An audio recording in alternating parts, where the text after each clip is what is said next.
அம்மா என்னத்தம்மா காலையிலேயே போட்டு அரைச்சிட்டு இருக்க, நிம்மதியா தூங்க விடுமா. கௌசல்யா சுப்ரஜா ராமபூர்வா சந்தியா பிரவர்த்ததே உத்திஷ்ட நரசார்தூலா கர்த்தவ்யம் தெய்வமாத்மிகம். திருப்பரங்குன்றத்தில் நீ சிரித்தாய்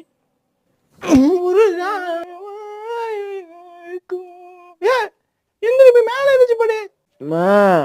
உன்னை எழுப்பாதான் நேத்திக்கே சொன்னலம்மா, ஏமா இப்படி டார்ச்சர் பண்ற நீ போட்டு.